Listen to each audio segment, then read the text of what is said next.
your brother around 93, 94, he releases his first solo album. Yes. The Truth. Mm-hmm. And, I'm trying to tie this in. He releases an album called The Truth. I'm wondering if if there's a backstory behind that name, but you also talked about disrespect a little earlier in the conversation. And maybe this is a question for Aaron and not you, but hopefully you even know the answer to it. But given everything that happened to you guys with the God Project, another young superstar comes on the scene right around 92 and takes Aaron's entire style and goes on to become a massive superstar in R. Kelly. So did your brother, is there a backstory behind the name Truth? And how did he feel about his entire swag being taken? And then, we all know what R. Kelly has gone on to become. Right. Well, I'll say this. No, there's no backstory to Truth. The Truth album was called The Truth because everything in that album is how Aaron felt. Mm-hmm. Right? Mm-hmm. So be it love, be it this, don't be afraid, whatever the case is, this is how he felt. To see R. Kelly come out with R. Kelly in public announcement and on his album with the vest and his bald head and the cane, still that look, it was flattery. Here is where Aaron could have catapulted off of that. Because at that moment, at that time, R. Kelly, you didn't know what style because you thought he was biting off of us, right? So you got Honey Love, it sounded like he was trying to be like, sing like Aaron and do certain things because he didn't really know probably where he was going at that time. And that was a good album, you know what I'm saying? But it was flattery. It didn't take from Aaron. It didn't make Aaron any less. Aaron was still Aaron Hall. But here's the thing. When you're not taking advantage of the moments that happen, you're like, okay, this little nigga coming trying to take my look, my vibe, not in an aggravated way. Like, yo, I get it. I see it. And I also see the talent in this cat. Right then, unite yourself with this cat, take him underneath your wing, and God forbid where that could have went. You understand? Because we do see where R. Kelly started finding, okay, let me get away from public announcement. Let me do me. And now I'm gonna do everything.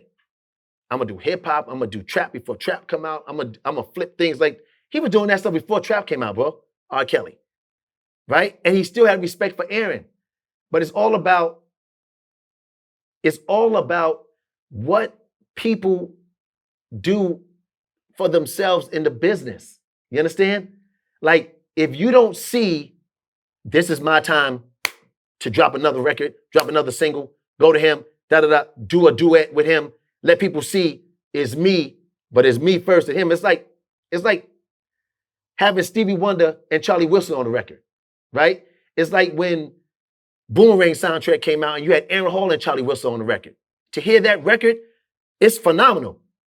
It's gonna be all right. You're like, oh my God, these cats sound, certain times you don't know who's singing, right? Because you see the greatness in these. I mean, Stevie, Charlie, and Aaron, that's like a trifecta. You understand? Mm-hmm. That's a trifecta. So Aaron wasn't upset because when Aaron dropped 94, I also came out in 94, right? Yeah, I also you released your first single. You released your first debut album. And your I released my first debut album right you had after a single he released. with Shantae Moore, if I'm correct, no? Absolutely. Okay. Called Satisfy You, right? And here's the thing. My record, when people started going to Tower Records and seeing Aaron Hall, Damion Hall, oh shoot, Damion got a record. They was like, Damion got a record? Let's buy this record too. And people started buying my record like crazy. I started selling more records than my brother record was selling. But here's the thing, and I know people always get upset at me after I do interviews because they like, oh, My brother is my brother. He is the best. I look up to him. I love him with the core of my heart. Facts. Business is business, right? So when you, out of curiosity killing the cat, people started seeing my album and going, like jokingly, I'll buy it, see what it's like. I'll buy it, see what it's like. Okay, I'll get this. And when they heard it, they was like, yo, you heard that record? It's really dope. Now, this is where the business comes in at, where the machine kicks in. They came to me, had a meeting with me. Ernie Singleton, Richard Palmisi, Al Taylor, Lou Silas had a meeting with me. Called me into Silas Records MCA at the time. And they told me, and I'm making a long story short, there is no way you can be bigger than your brother. Absolutely. So no you're way telling possible. me the heads of a major record label sat you down and told you as an artist that there's no way that you can be, even though they had a vested interest in you? Because if you make money, they make money. Absolutely. There is no way you be bigger than your brother. Because here it is too. And again, me and Ernie are close to this day. Me and Lou, before he died, I said, forgive me for the things I did to him. And he said, sorry for the things he did to me. Just how things go. Yeah, just how things go, but they shouldn't have went that way because I'm not trying to compete with my brother. And you had 2/3 a guy signed to the same label, Silas Records. Yep. What I said to him said to Lou in the meeting was, when you have Aaron, have me. So, you know, at that time you were doing like different magazines, right? And so I said, every time you see Aaron Hall the Truth, Damion Hall, straight to the point. This way, you keeping the Hall brothers together. 2/3 a guy, The Voice, Crazy Legs, brothers, signed to the same label. Why not promote us at the same time? People gonna buy what they want to buy no matter what. Don't matter. I'm not competing with him. He's the voice of God. He's the voice that people know. He's the voice that on radio, when you hear it, you automatically get it. But when you listen to my voice, we are brothers. You understand? We are brothers. So everybody that heard that my album was like, yo, bro, listen to this, listen to his ballads. I did maybe a month ago. I did a listening thing where I played my record. People was like, yo, bro, on some real, these ballads should be released right now. And these ballads are a little bit better than what, I don't want to say nothing, but it's really better than, I said, I know. I'm not saying because it's me. I'm not saying because I'm the best singer on the planet. I'm saying I produced and wrote. If you see my album, it says executive produced by Damion Hall. The styling, Damion Hall. I wrote and produced 75% of that whole album myself. And then I brought Tricky and Shawn, Tricky Stewart, who is phenomenal now. Yep. Tricky Stewart and Shawn Sepp Hall, and they enhanced my stuff to this level. That whole album is this and this, me.